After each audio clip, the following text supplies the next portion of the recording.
할렐루야. 네, 우리 연합 찬양대원들의 목소리가 참으로 울려서 오늘 여기가 천국의 찬양대인 줄 알았습니다. 우리 찬양대가 부산에서 가장 잘하는 찬양대인 줄 믿습니다. 지금도 제임스 카메론 영화 감독의 가장 큰 역작을 꼽으라면 아바타와 함께 타이타닉이라는 영화가 있습니다.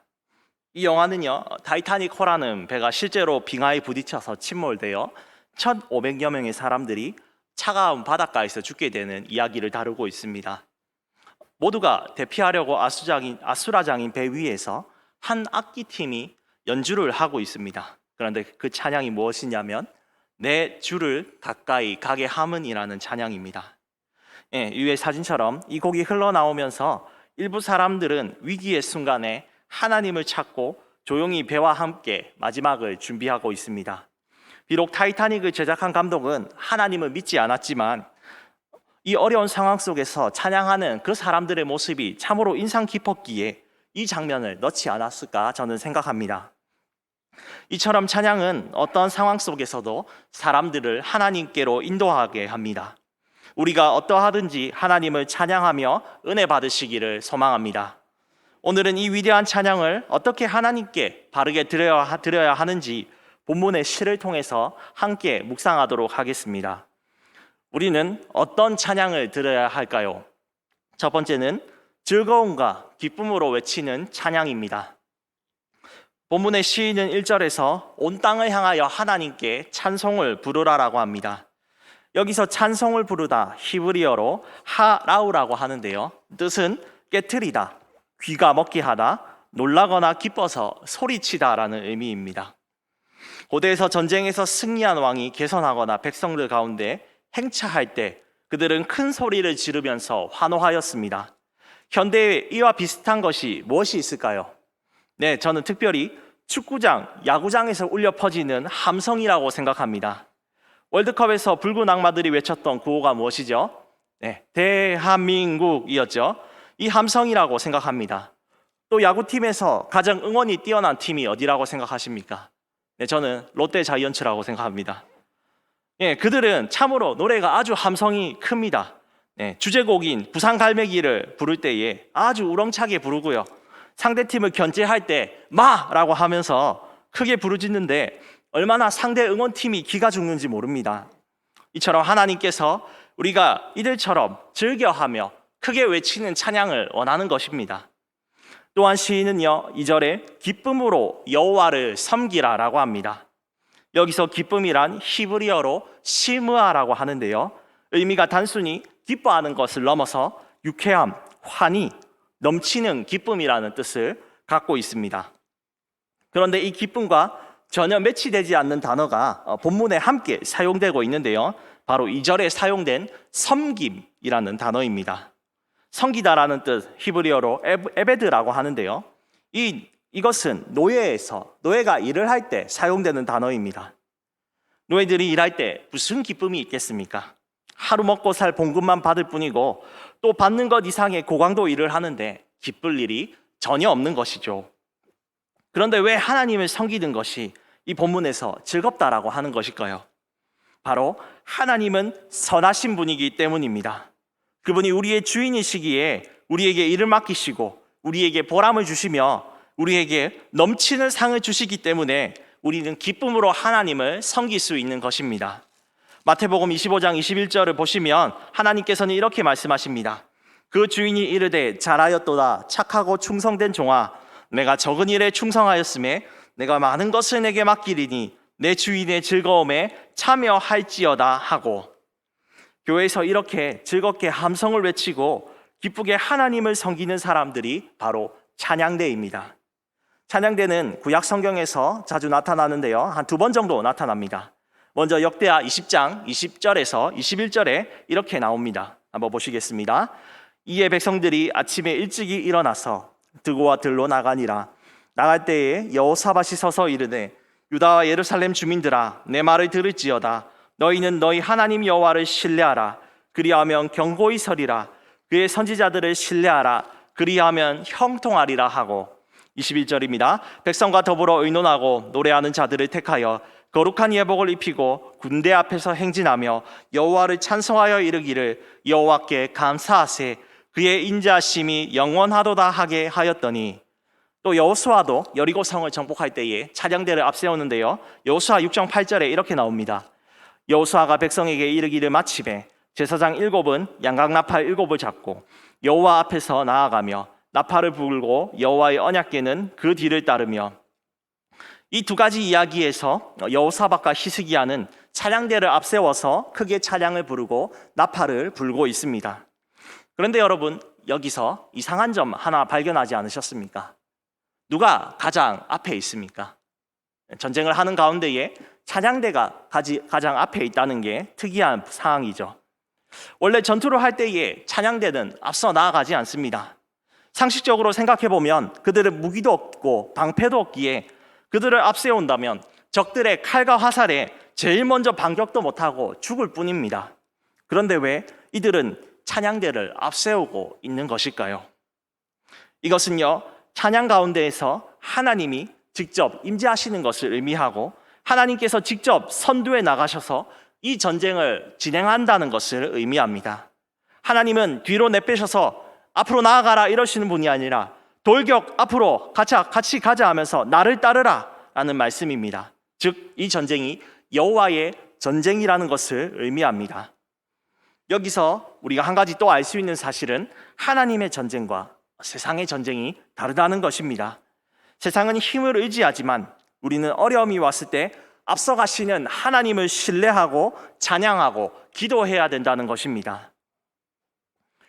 조금 더 난이도가 있고 화음이 어울려져 있으며 최고 높이는 사목타브 솔까지 높아지는 그 음을 구성하는 것이 하나님을 기쁘게 하는 찬양일까요? 물론 좋은 기술과 구성으로 하나님께 찬양 드리는 것 정말 중요합니다. 어제보다 더욱 발전된 성가 기술들과 지휘가 필요하지요. 하나님 앞에 우리가 최선을 다해서 준비하는 것 아주 필요합니다. 그러나 그것보다 더 중요한 것, 가장 중요한 것을 오늘 기억하시기를 바랍니다. 먼저 우리 하나님의 보좌 앞으로 즐거움과 기쁨으로 함성을 외치는 찬양을 드리시기를 주님의 이름으로 축복합니다. 왜냐하면 이것이 하나님이 받으시는 방법이기 때문입니다. 찬양대는 찬양을 드릴 때 하나님이 그 가운데 역사하심을 믿고 잘 준비해야 되겠죠. 그러면 어떻게 하면 잘 준비될 수 있겠습니까? 먼저 내가 하나님의 은혜 가운데 한 주간 즐거움과 기쁨을 누려야 되는 것입니다. 그것을 누린 사람이 바로 성경의 다윗입니다. 다윗은 왕이자 장인이었던 사울을 피해서 도망자 생활을 10수년 동안 했습니다. 인간적으로 볼 때에 그에게 어떤 기쁨이나 즐거움이 있겠습니까? 그러나 다윗은 어떻게 했습니까? 환난 때에도 하나님께 울면서 매달리고 그 모든 환난을 참고 견뎠습니다. 그래서 그가 왕이 됐을 때든지 고난 당했을 때든지 그는 전심으로 기뻐하고 즐거워하면서 하나님을 찬양하고 있는데요. 시편 18편 46절 우리 함께 읽어보겠습니다. 시작. 여호와는 살아계시니 나의 반석을 찬송하며 내 구원의 하나님을 높일지로다. 아멘. 그의 찬양의 은혜가 가득한 것은 무슨 이유일까요? 바로 그가 모든 고난 속에서도 하나님과 함께 동행하고 체험하며 그 모든 즐거움과 기쁨을 누렸기 때문입니다. 특별히 찬양대 여러분, 하나님을 노래하며 가장 기쁘고 즐겁고 또 그렇게 사시기를 주님의 이름으로 축복합니다. 또 우리가 이 찬양을 준비하며 늘 찬양 가운데 고백이 되는 하나님에 대해 우리가 늘 일주일 동안 묵상하기 원합니다. 또한 내가 진짜 삶을 살며 여러 어려움과 고난이 오지만 다윗처럼 하나님을 의지해서 그것을 이길 때에 주일에 부르는 이 찬양들이 하나님이 받으시고 더 큰 은혜를 주실 줄 믿으시기 바랍니다. 우리가 하나님께 드려야 될 찬양은요, 두 번째로 감사의 찬양입니다. 우리 3절을 우리 함께 읽어보겠습니다. 본문 말씀 100편 3절 읽어보겠습니다. 시작. 여호와가 우리 하나님이신 줄 너희는 알지어다. 그는 우리를 지으신 이시요 우리는 그의 것이니 그의 백성이요 그의 기르시는 양이로다. 여기서 시인은 우리가 하나님을 알라고 말하고 있습니다. 히브리어로 안다는 것, 우리 모두가 잘 아시다시피 단순히 이름만 아는 것이 아니라 그 사람의 사물의 대상에 대해서 내가 경험하고 체험하는 것입니다. 하나님은 만물의 창조주이십니다. 특별히 우리 사람을 만드실 때에 심히 좋았다라고 말씀하시며 기뻐하셨습니다.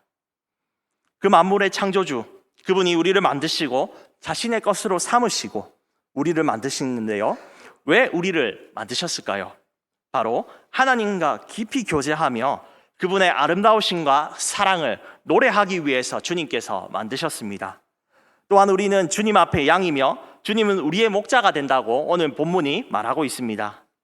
양들은 눈이 어두워서 자신의 길이 어디로 가야 될지 한 치 앞도 알지 못한다고 합니다.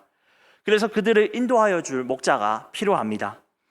그래서 우리 또한 무지하고 어리석은 존재임을 알고 모든 인생길에서 목자 대신 하나님께 맡기는 인생이 되길 원한다라고 오늘 본문이 말하고 있습니다. 우리 계속해서 우리 4절을 함께 읽어보겠습니다. 4절을 읽겠습니다. 감사함으로 그의 문에 들어가며 찬송함으로 그의 궁정에 들어가서 그에게 감사하며 그의 이름을 송축할지어다. 아멘. 네, 다음 그림을 보시면 양이 들어가는 문이 보이십니까? 가운데에 목자가 지키고 있는 문이 바로 양이 들어가는 문입니다. 양의 우리는 외부의 침입으로부터 보호해 주는데요.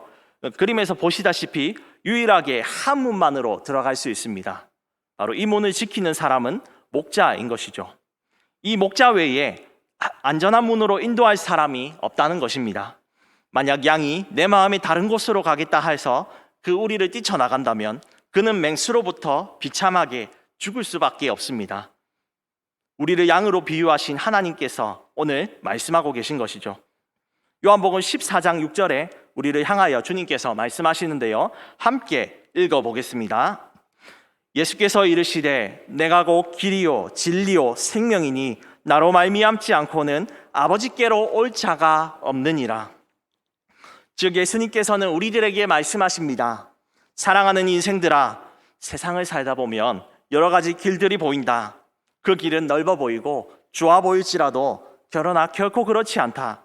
왜냐하면 인생들의 주인은 하나님 아버지이시고 내가 너희들의 유일한 길이며 양의 문이란다. 그렇게 우리에게 말씀하고 계십니다. 우리가 구원의 문에 들어가기 위해서 합당한 자세가 무엇입니까? 본문에서는 감사라고 합니다. 광야에서 이스라엘 백성들 하나님의 많은 은혜들을 받지 않았습니까? 하늘의 만나를 보았고 메추라기를 먹었으며 광야에서 시원한 물을 때에 따라서 마셨습니다. 그뿐입니까? 낮에는 구름 기둥과 밤에는 불 기둥으로 하나님의 보호하심 속에서 따뜻한 온도로 지냈습니다. 그러나 그들은 10명의 정탐꾼의 부정적인 보고를 받고 하나님을 향하여 원망하였고 약속의 땅 가나안에 들어가지 않고 애굽으로 돌아가겠다고 하나님을 배신하였습니다. 그래서 그들은 그 땅에 들어가지 못하고 형벌을 받게 되었죠. 이처럼 하나님 앞에 감사가 없이는 우리는 그 문으로 들어갈 수 없습니다. 우리의 마음에 감사로 예수님의 은혜 앞에 나아갑시다. 그런데 우리는 어떻게 감사할 수 있을까요? 먼저 여호와께서 우리의 목자 되심을 감사하고 우리에게 가장 좋은 것들을 주심을 항상 기억하고 나아갑시다.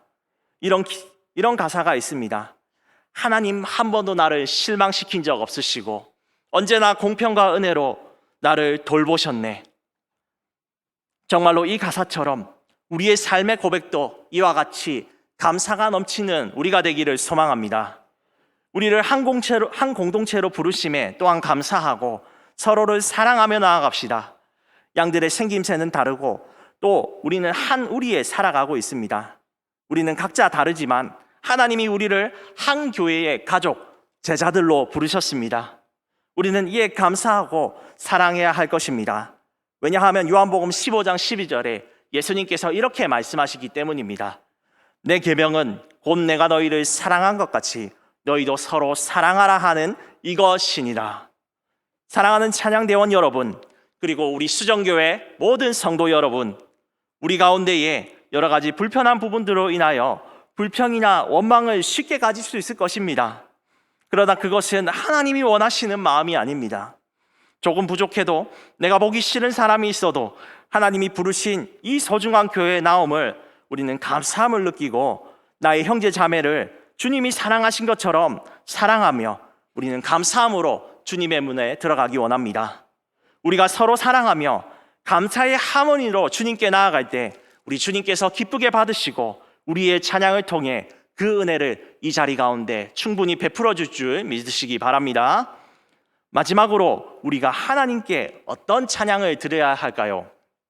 마지막은 주님의 다시 오심을 기대하는 찬양을 해야 합니다. 시인은 이제 마지막으로 하나님의 위대하심을 찬양하고 하나님의 성품이 대대에 미치는 것, 즉 하나님의 영원한 통치를 바라고 있는데요. 우리 5절을 함께 읽어보겠습니다. 여호와는 선하시니 그의 인자하심이 영원하고 그의 성심이 대대에 이르리로다. 아멘. 믿음의 선지자들은 다시 오시는 예수님의 영광을 바라보면서 그들의 끝없는 고단을 참고 이기고 찬양하며 살았습니다. 대표적으로 그렇게 산 사람이 누구입니까? 바로 사도 요한입니다. 요한은 요한계시록을 쓰면서 21장 20절에 마지막으로 고백하고 있는데요. 이 고백이 우리의 고백이 되기를 바랍니다. 함께 읽어보겠습니다. 이것들을 증언하신 이가 이르시되 내가 진실로 속히 오리라 하시거늘 아멘. 주 예수여 오시옵소서. 아멘. 요한은 당시에 반모섬에 AD 95년도 유배되어 있는 상황이었습니다. 세월이 많이 흘렀기 때문에 모든 같이 하였던 사도 친구들은 죽었습니다. 또한 자기도 유배되어서 반모섬에서 아무것도 할 수 없는 상황이었죠. 여러분들이 요한이시라면 어떠한 마음이 드시겠습니까? 제가 요한이라면 참 절망에 빠지고 평생을 하나님을 위해서 사도로서 사역을 했는데 유배 생활이라니 참 허탈하고 절망감에 빠질 것 같습니다. 그런데 오늘 예수님이 나타나셔서 그에게 요한계시록에 환상과 놀라운 그 말씀을 선포하고 계십니다. 그 내용은 많지만 한마디로 요약하자면 로마나 세상 나라, 하나님을 대적하는 나라들은 곧 망할 것입니다. 그러나 예수 그리스도가 오시는 그 영원한 나라, 하나님 나라는 망하지 않는 것입니다. 그 나라가 도래하면 우리의 모든 눈물은 씻어지는 것입니다.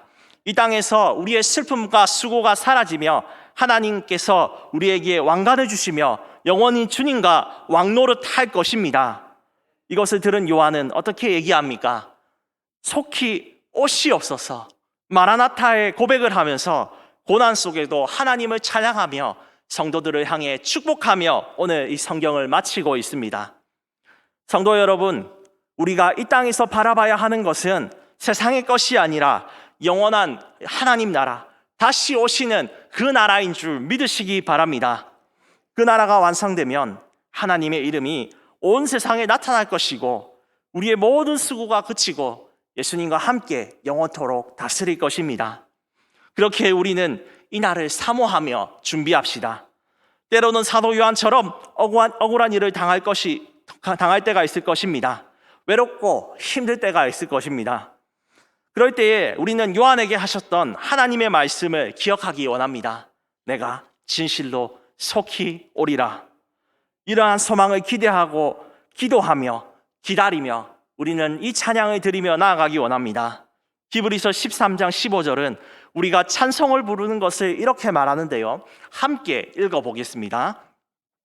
그러므로 우리는 예수로 말미암아 항상 찬송의 제사를 하나님께 드리자.